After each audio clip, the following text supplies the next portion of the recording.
आप सभी का स्वागत है हमारे YouTube चैनल पर। एक ऐसा घटनाक्रम कल का,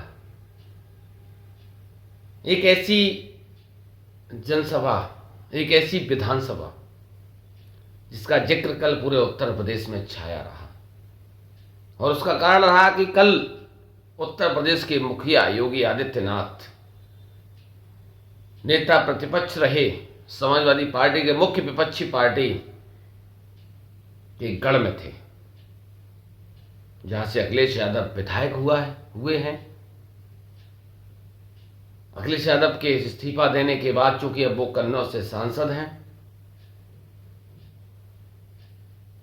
सीट खाली हो गई है और उत्तर प्रदेश में 10 सीटों पर लगभग चुनाव है। लेकिन सबसे हाईलाइटेड सीट, सबसे चर्चित सीट करहेल की और अयोध्या की। ये 2 सीटें ऐसी हैं जिन 2 सीटों की वजह से उत्तर प्रदेश के मुखिया की रातों की नींद हराम हो गई।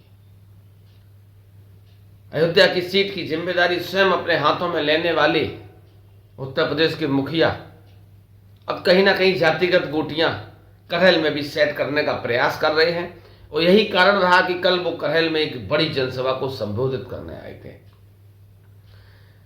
जिस तरीके से आपने देखा था कि 2022 के विधानसभा चुनाव में भारतीय जनता पार्टी ने आगरा के सांसद एसपी सिंह बघेल को चुनावी मैदान में उतारा था और उन्हीं एसपी सिंह बघेल के चेहरे पर पूरे उत्तर प्रदेश के पाल समाज का वोट अपने पाली में करने में कामयाब रही थी।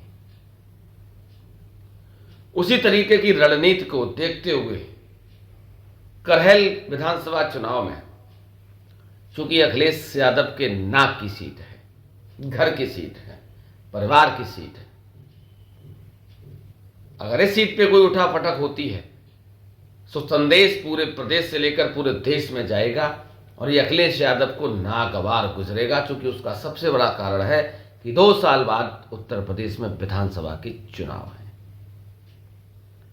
कोई हैरानी नहीं होगी कि करहेल से कोई बड़ा चेहरा भारतीय जनता पार्टी चुनावी मैदान में उतार दे,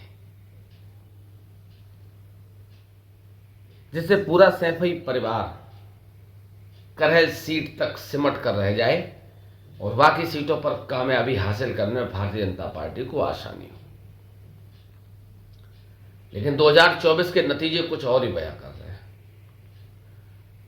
2024 के नतीजों को अगर देखा जाए तो इस समय उत्तर प्रदेश की आबो हवा बदली हुई है। और बदले भी क्यों ना, जिस तरीके से नतीजे आए थे उससे आने वाले 2027 के विधानसभा चुनाव में कुछ भी हो सकता है। बराबरी पे मुकाबला भी छूट सकता है और समाजवादी पार्टी सरकार भी बना सकती है। तो करहेल का जिक्र मैं इसलिए कर रहा हूं चूंकि इस समय हो सकता है कि एक जाति विशेष को मोहरा बनाकर करहेल में प्रत्याशी उतार दें, एक वर्ग विशेष को मोहरा बनाकर करहेल में प्रत्याशी उतार दें। चूंकि कल उत्तर प्रदेश के मुखिया ने सारों में कहा कि करहेल से ऐसा प्रत्याशी चुनाव लड़ेगा जो किसी ने सोचा भी नहीं होगा। 2022 के विधानसभा चुनाव में एसपी सिंह बघेल चुनावी मैदान में थे। तो हो सकता है ब्राह्मण चेहरा इस समय भाजपा उतार दे करहेल से, ठाकुर समाज का कोई बड़ा चेहरा उतार दे, लोधी समाज का कोई बड़ा चेहरा उतार दे, साक्य समाज का कोई बड़ा चेहरा उतार दे। हो सकता है जिस तरीके से 22 में पाल समाज का बड़ा चेहरा उतारा था तो पाल समाज का कोई बड़ा चेहरा उतार दे। उससे पूरे प्रदेश में एक संदेश देने का प्रयास रहेगा भाजपा का कि हम आपकी जाति के सबसे बड़े हमदर्द हैं। चूंकि सैफई कुनबे के सामने हमने आपकी समाज के व्यक्ति को चुनावी मैदान में मौका दिया और उससे एक संदेश देने का प्रयास ये भी रहेगा कि 2027 के विधानसभा चुनाव में वो समुदाय, वो जाति अपने पाले में करने का प्रयास भी करेंगे। तो अब देखने वाली बात ये होगी कि वास्तविकता इस बार उत्तर प्रदेश में जो 10 विधानसभा सीटों पर चुनाव है उनके नतीजे कैसे रहने वाले हैं। तो आप लोग लगातार मेरे साथ बने रहिए। करहेल का चुनाव का ऐलान होगा तो करहेल से लेकर जहां तक मैं संभव हो सकूंगा पहुंच सकूंगा वहां की जमीनी हकीकत से रूबरू कराने का आपको प्रयास करता रहूंगा। तो आप लोगों का साथ, आप लोगों का सहयोग, आप लोगों का प्यार ऐसे ही बना रहे, जिससे हमें जनता की आवाज़ उठाने में मजबूती प्रदान हो सके। तो आप सभी साथियों का, सभी लोगों का बहुत बहुत धन्यवाद, बहुत बहुत आभार, शुक्रिया।